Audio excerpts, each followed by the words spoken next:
Bell rolls is the reporter thrown into the secretive world of the Forex Super Model, where nothing is as it seems. Beware the techno monk,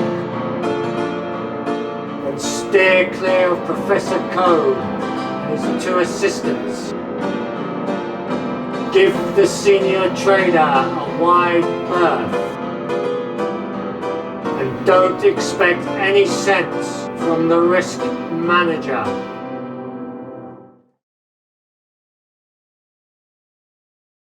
Hello, I'm Professor Code and this is the Forex Super Model weekly review for Monday the 27th of the 9th to Friday the 1st of the 10th, 2021.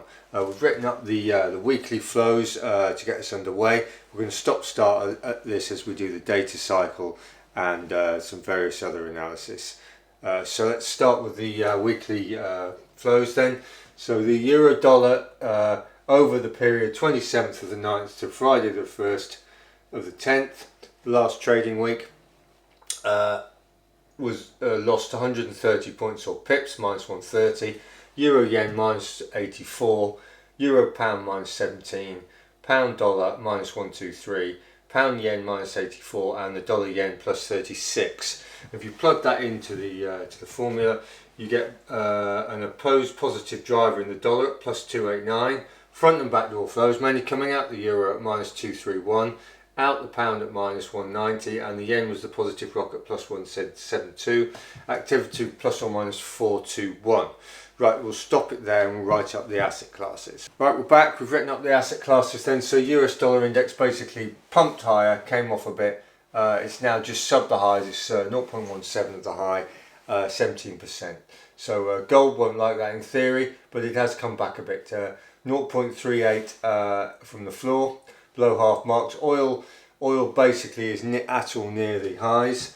Wall Street, S&P and tech have all got a similar look. They basically went up a mile, they came back down, and they've recovered slightly. So we're 0.42 from the floor on the Wall Street, 0.42 on the floor for S&P, and 0.32 from the floor on the tech. So those are evens, and the tech is slightly stronger. Weaker. It's lower. So you've got Wall Street and the S&P slightly higher than the tech.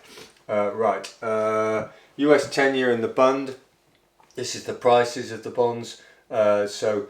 Basically, we had this big fall off in prices, rising yields, and now we've got this bounce in prices on both the bond and the US 10-year, denoting a fall in yields. Marginal fall in yields. Now the US 10-year is at 0.40 from the floor, below half marks, as is the bond at 0.31 from the floor. So the bond is nearer the floor, which means the yields are relatively stronger than the US. So euro yields are starting to catch up a little bit.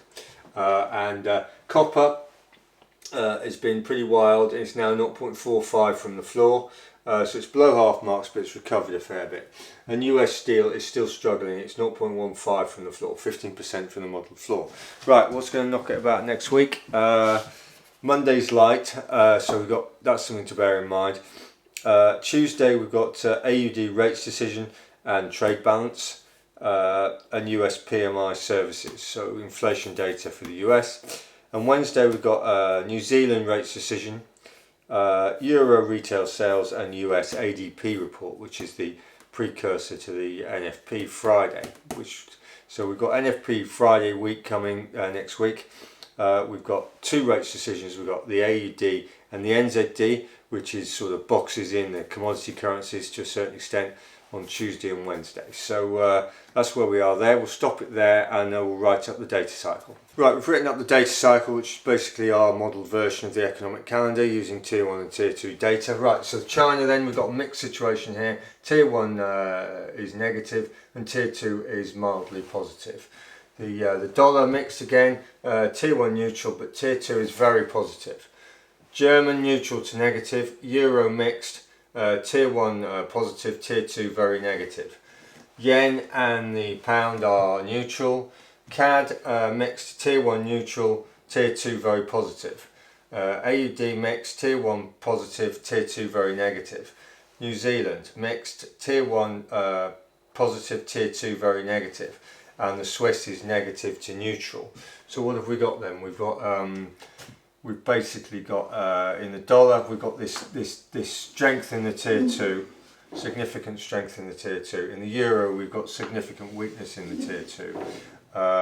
The CAD and the we've got strength in the tier 2, and in the AUD and the NZD, we've got significant weakness in the tier 2. So, and bear in mind we've got rates decisions coming out for the AUD and a rate decision for the NZD next week.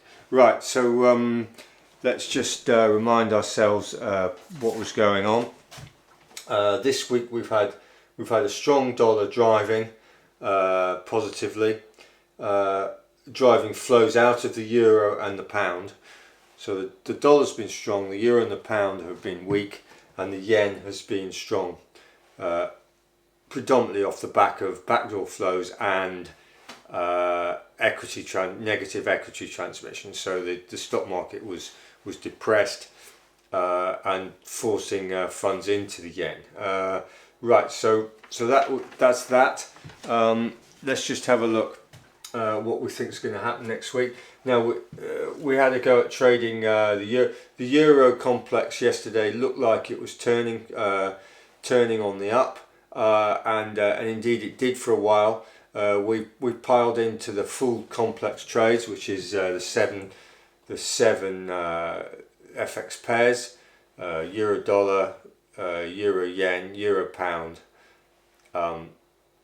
euro CAD, Euro AUD, Euro NZD, and Euro Swiss. So we were long all those trades, and we quickly ended up at about 180 points ahead, and then it started turning around, and we bailed out about plus 90. Relatively poor result for us, given the potential in the flow positioning and the way things were going. The main problem with it was that equities turned around on us, thus changing the flows back to the old system of basically falling pound and euro, rising dollar and yen. So that was the problem. So anyway, let's look at the majors. So dollar, euro, yen, pound. We've had a strong yen, a strong dollar, a weak euro, and a weak pound. That's basically what we've been having. Is that going to change? Well, we've got NFP week coming up.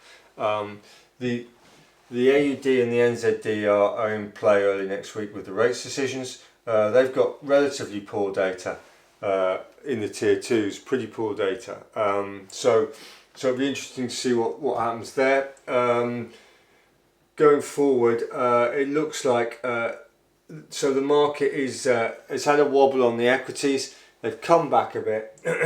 The chances are is that equities are going to start recovering, and you're going to see this rotation away out of the dollar, out of the yen, into the euro and into the pound.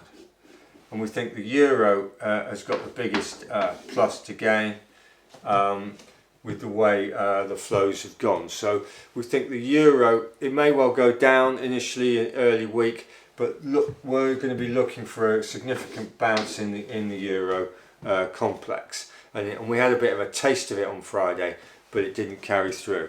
And in the end, the trading became very choppy. Right, so that's where we are. We'll know a bit more on Monday with the Asian flows, but obviously it's going to be a light day today on Monday, so we could see some peculiar moves. So just bear that in mind anyway. So thanks for watching, and see you Monday for the review of the Asian flows going forward. Thank you.